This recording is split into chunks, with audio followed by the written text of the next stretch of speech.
Biz bugünkü kunda Uyg'urlar qutquzilishga muhtojmi? Muhtoj.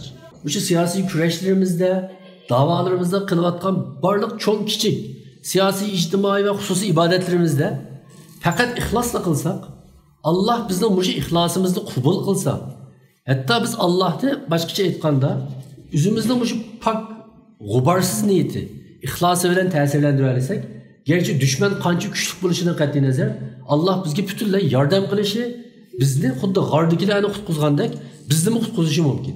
Yoki qutulish yo'lini bizga o'rgatishi va ko'rsatishi mumkin.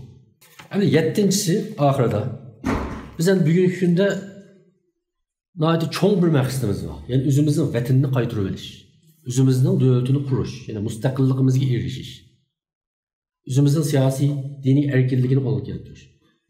Muşu yo'ldagi qilingan barliq siyosiy mujadillar va muşu da'vo yo'lida menayotgan barliq cho'ng kichik kishilar agar niyatini buzsa, uchuq desak, niyatiga har xil g'araz aralashtirsa, yoki bir qahramon bo'lish g'arazi, tarixga ismini yozish g'arazi, yoki mening kaynimdilla egessin, mening tashkilotim g'alaba qilsin, ya'ni mening munorim tiklansin, uning tiklanmasin degan bu shunday yomon niyat aralashgandan keyinla, endi kesib aytili biz shu chiqish nuqtasidan mangmay turib mag'lub bo'ldik.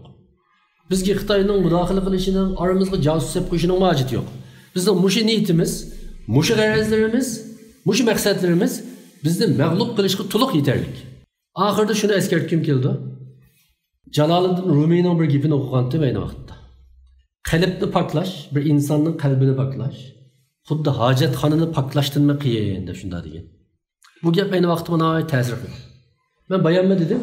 Biz tutalaydigan, tutishimiz eng qiyin bo'lgan bir sifat deyishimning sababi, masalan, eng aqallisi deydi, biz bir amalni boshda yaxshi niyat bilan boshladik. Masalan, men o'zimni misol qilay. Men mushu so'zni, shu Ramazondagi mushu so'zlashni men Allohning roziligini ko'zlab boshladim. Ammo keyin boshqalar menga masalan meni maqtadi deydi yoki yaxshi inkaslarni yozdi desa, asta-asta bu mening g'arazimga, niyatimga ta'sir qilib va shayton qutritib, masalan, texmi yaxshi so'zlashga tirishkin, texmi jiq kishi sana agassin, texmi jiq yurak tashlansin, texmi jiq olqishga erishkin, texmi qaltis odam bo'g'in degan vasvasalarga kirib qolsam ve bu mening harakatimdagi asosli harakatlantirgich kuchga aylanib qolgan vaqtda, o chaqda mening bu qilgan amalimning Allohning oldida hech qanday qimmati yo'q.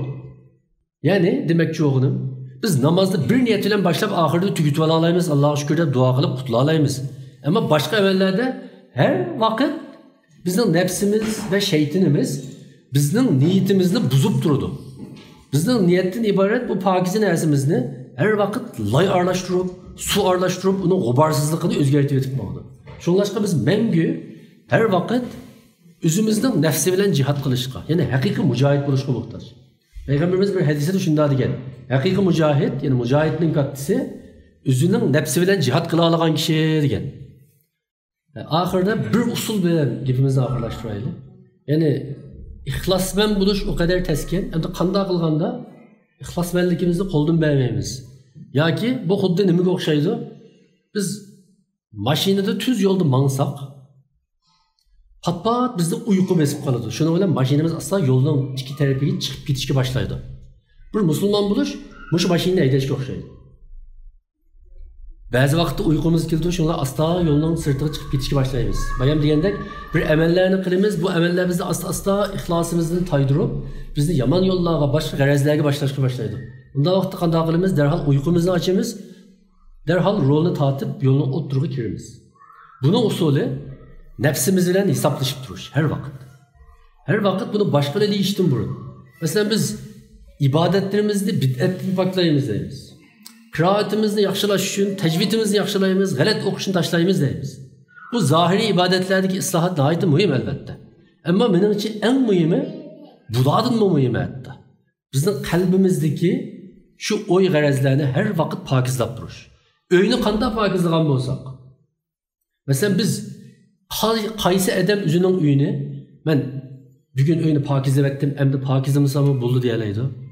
Unday emas. Bir vaqt o'tgandan keyin uy axlat bo'lishga boshlaydi. İnsanın qalbi uyga o'xshaydi. Agar pokizlab turmasa, axlat bosadi. Chang tuzon qunudi. Shunlashqa bir odam o'zining qalbiga qaytib turib, shu amallarni qilgan vaqtda Agar uning boshqalarning maqtishi sal xo'sh qolgan bo'lsa, shu ishni qilishdagi harakatlantiruvchi kuchi muddaosi boshqalarning olqishidan kelgan bo'lsa, u darhol o'ziga qaytib, "Yo'q, unda qilma" deyilgan vaqtida o'zining nafsini xuddi ustalga qo'yib qolib turib, mikroskopda kuzatganda kuzata olsa va mushuni odatga aylantirsa, xuddi pat-pat uyqusini ichib to'g'ri yo'lga kirib olgan shofirga o'xshash ixlosidan chetnab ketmaydi. Gerçi pat-pat kayıp ketsini to'g'ri yo'lda ma'nolaydi. Chunki biz ojiz. Nafsimiz var, şeytan var dünyadaki. Bulup mu bugünkü dünyada ixlosimizga dushmanlik qiladigan omillar intayin ko'p. Mana mushunda bir murakkab dunyoda ixlosman bo'lash, xuddi haliqa hadisda deyilganidek, shunda bir davrlar keladi.